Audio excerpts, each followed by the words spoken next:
I hope all is well. I am out back on April 7th, 2020 when I am filming this video, enjoying my birthday. So I traveled from my house to the patio with a glass of Pinot Noir. That's all I can do. But me and my friends do plan to turn up once this is all over. And today I'm going to talk about flight cancellations. Before this whole nonsense started, I had a trip planned for the end of March to Spain and Morocco. I had a trip planned this coming weekend to a winery about 45 minutes away from where I live, so it was pretty much local. I also had a trip planned the first weekend of May to the Women in Travel Summit in Kansas City, Missouri. I had a trip planned at the end of May for Memorial Day with my mother to the islands off the coast of Georgia. And I had a trip planned that same weekend to West Palm Beach area for a friend's wedding. All of them no longer exist. The first one, when that was canceled, that was the most frustrating because there were so many logistics already planned. And that trip was actually happening right after the United States closed borders down. I saw it happening, I saw it coming, and I tried to call and they were like, oh, we're not canceling for those dates for your flights, whatever. So finally when it canceled, I called their 1-800 number several times from different phones. I called their number in Spain. I tweeted them, I Facebook messaged them, Instagrammed them. Nada, nothing worked. I talked to them in English and Spanish, never heard back from them on any of them. So that was very frustrating. So the flight from here, from Atlanta to JFK in New York City, I was flying JetBlue. They did not cancel that flight as of that time. So I canceled it and they gave me credit to my, travel funds or whatever with JetBlue, which is fine because I plan to use it again. Then my flight from New York City to Madrid was with Air Europa round trip. This is the flight that I'm still trying to get a refund on. Luckily, it was a flight deal, so it was a little cheaper than usual, but I still want my money back. That flight cost almost $400. So to deal with this flight cancellation, I always book my flights with my credit card, which is really, really good with filing claims. I have filed a claim with them, but I still have tried to get in touch with the airline. I did finally get in touch with them maybe 2 weeks later. I called and they were like, you need to send an email to request a refund. So I did just that. I have not heard anything back from them yet. So I'm hoping to get that back, and I'll keep you updated on my Instagram at Kita the Explorer to let you know when or if that happens. Cross fingers. Once I arrived in Madrid, I was going to take a train from Madrid to Sevilla via Renfe, I believe is how you say it. And I went on their website for about 30 minutes. I could not get that website to work. Like, I would get all the way to the final step and it wouldn't go through. Then like a day or two later, I randomly got a refund via PayPal from Renfe. So that was excellent. PayPal is an excellent source. I've had to file a dispute on there recently for something outside of these trips, and it goes very smoothly, their dispute process. So that's another option. If you want to book travel through PayPal, that would be a good way to file a dispute if things go awry. And then in Sevilla, I was going to stay there a few days and then fly with Ryanair to Marrakesh, Morocco to meet my aunt. I am still going through the process of getting my refund from them.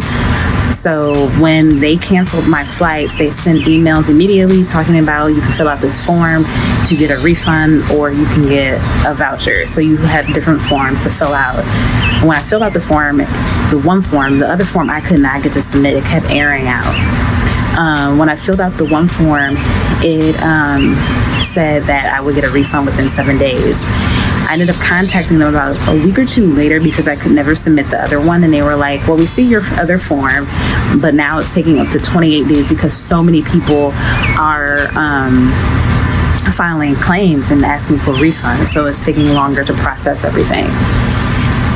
So then I was going to spend a few days in Marrakesh and then fly with Ryanair again back to Madrid, Spain, to spend a few days with my friend that I used to work with. And again, same situation there. Then I would fly from Madrid back to JFK in New York City. That's part of the same ticket. And then from JFK back to Atlanta, that was with Delta. Delta has been very accommodating through all of this. They hadn't canceled the flight, so I just changed it for a later time. And that is that trip. So I'm currently still trying to get a refund of about $500 or so. So hopefully I can get that back through PayPal or my credit card or from the actual airline itself, which would be awesome if they would just refund it. Then my next trip was going to be just an overnight trip here locally to a winery, overnight stay. I moved that because we're, in shelter in place. I ended up getting a cheaper rate for the hotel because it wasn't during spring break time. So that's awesome. They're actually still open through all this because you can't practice social distancing while this is happening, but it's still not the same because you can't use the spa or do cooking classes, whatever. So I just moved it. The next trip was going to be to Kansas City for the Women in Travel Summit. They actually canceled the summit in March. They recently actually rescheduled it to later in the year. And so since the flight hadn't been canceled yet, I was able to just change my flight with Delta to those dates. And the hotel just canceled it. And same with Spain and Morocco. I did mention this, but the hotels and Airbnbs and activities, they all were free up until 24 hours, and that's when the charge would hit. So I canceled all of that stuff immediately. So the next trip after that, I was going to the Georgia Islands with my mom. It was going to be a mother-daughter trip, and she is older, and for her health, we actually canceled the trip since she's older. Hopefully it can be back on the docket next year. The next trip was actually going to be a wedding in West Palm Beach. Their wedding was actually still on, but an event that, or a festival that had to be canceled in March, they moved it to Memorial Day weekend, which is the end of May, and kicked them out of their hotel, out of their venue, which is ridiculous. But luckily, they were able to get it booked for Labor Day weekend, which is the first weekend of September. So yeah, that was moved. I booked that with Southwest Airlines, so I was able to move that flight as well because Southwest has always had no change fees. But other than that, I hope my July trip, which is domestic, will still happen, and my August trip, which is domestic, will still happen. And I hope I can get at least one international trip in this year. My goodness. So the takeaway from this is, one, if you follow me on Instagram at Cute Explorer, I will update you if I don't get a refund from the airlines from the Spain and Morocco trip.